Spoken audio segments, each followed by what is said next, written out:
Hello, my name is Matthew, and we're reading The Brothers Karamazov by Dostoevsky for our December read along. And we've been following along with Dmitri through the course of a night while he is running around town in a frenzy, frantically in search of this $3,000 that he so desperately desires. And at the end of this escapade, we find Dmitri covered in blood, but also mysteriously and suddenly, he has the $3,000 and he's waving it around, showing it off. He goes back to the pawn shop to retrieve his guns, and he's going to this brothel in search of Grushenka. He also wants to throw a lavish party where he's going to spend and show off all of the money that he now somehow acquired. And he gets to this establishment. We have this fabulous scene. All sorts of new characters are introduced. We have the owner of the establishment. There's other women there. Grushenka is there. Some other gentlemen.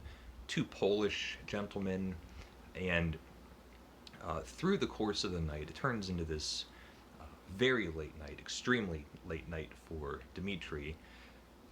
There's all sorts of conversations going on. There's lots of drinking and dancing and playing cards and dramatic tensions, and it's a fabulous scene, and it's extremely cinematic in the way that I always feel that for such a crowded, crazy scene, I always know where everyone is in the room. If the people are getting up or sitting down or walking out the door, coming back in, it's really well drawn where all of the characters are and what the relationships are between them.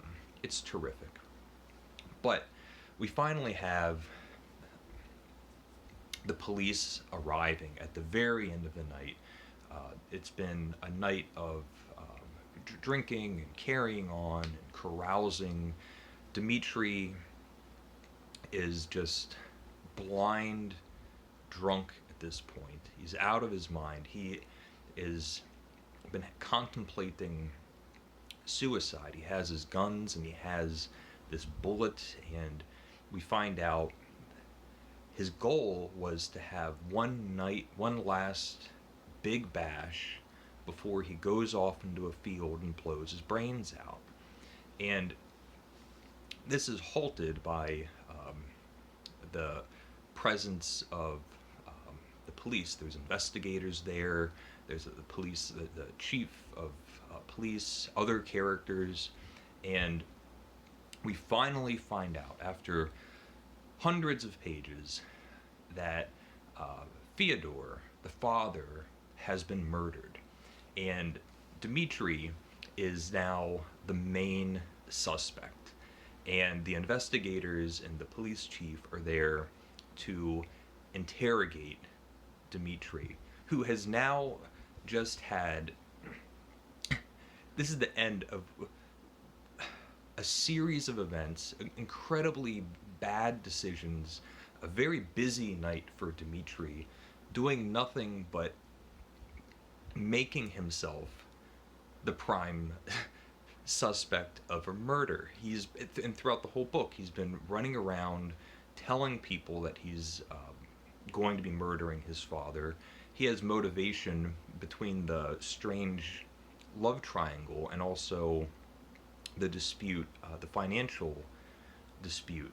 He was at Fyodor's house, attacked the servant the night of the murder. So he's covered in blood. And now he's there, he's drunk, the investigators are there, he's been spotted at the scene of the crime, and they're asking him for his testimony, what his version of the events of the night were.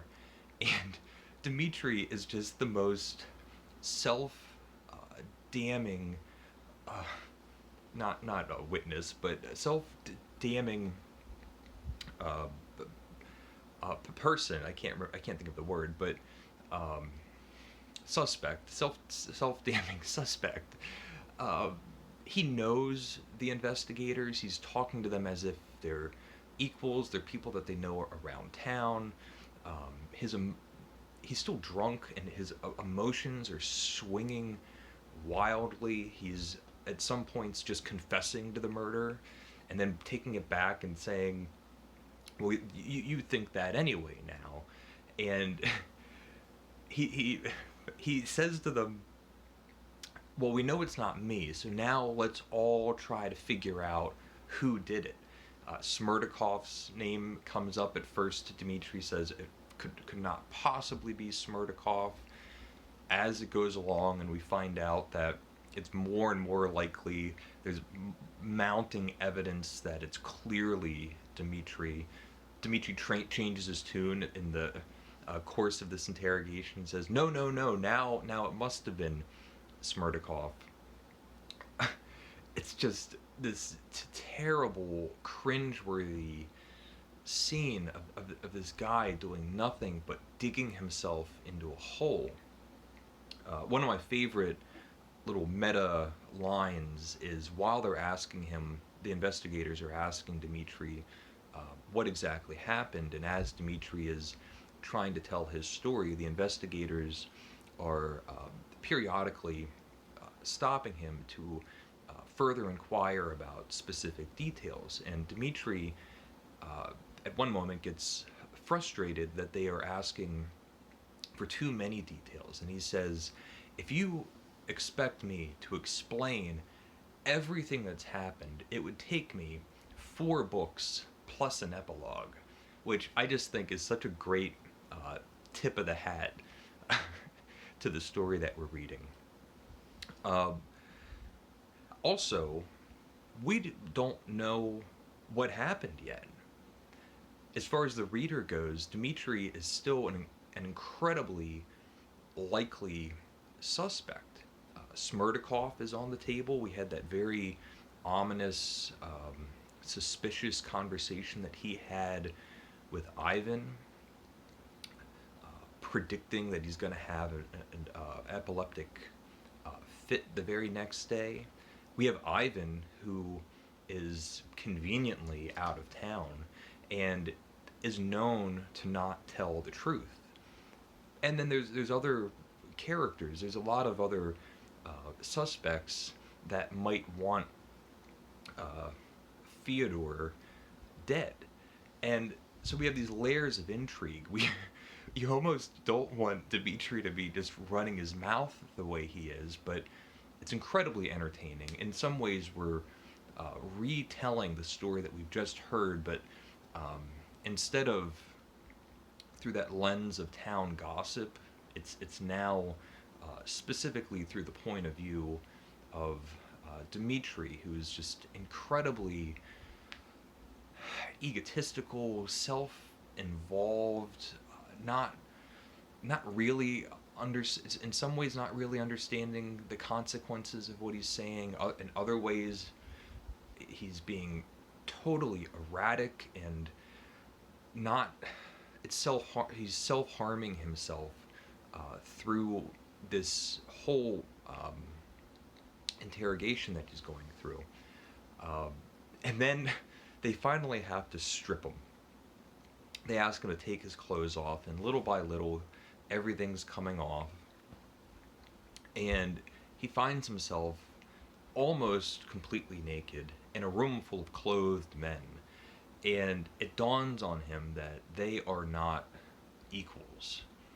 He's a suspect in a murder now, and these are the men suspecting him. So one of the crucial, critical details that they are trying to find out is the $3,000. He was very clear with them that he didn't have the $3,000, and very clear that he now does have the $3,000. And he is telling them everything that's happened as best as he can. We've never really known Dmitri to be a liar. He seems to openly say whatever's on his mind as truthfully as he can, even to his own detriment. The $3,000, he won't mention where it comes from. Finally, after some um, tooth pulling, he reveals his secret. A few weeks ago, he was given this $3,000, which he went up to this brothel and very publicly and openly squandered on women and drink and gambling. And so he says that what he actually did, so as not to be a real thief, is that he split the money in half. He took 1,500 rubles to spend, 1,500 rubles that he was going to hide in a little purse pocket that he was going to wear around his neck in secret. And so he never, in fact, this night had $3,000. He only had the 1,500 rubles, I should say rubles, that he had from the first time that he had it. And this is his big reveal, and the investigators are just laughing at him, basically. Like, this is what you're telling us? Do you still have the necklace? Do you have the little purse thing? He becomes indignant again, and it's just this highly entertaining, extremely compelling interrogation that's just going so poorly for Dmitri. He has nothing to stand on. He has motive, opportunity. He's known to be violent. He is covered in blood. He admits that he nearly killed the servant anyway, just not his father. It's just terrible. So, and of course we still don't know the facts yet. It's great. There's all these suspects on the table. I'll just say that for now. It's an amazing conclusion to this terrible night with Dimitri's long series of incredibly bad decisions that are about to have a lot of consequences.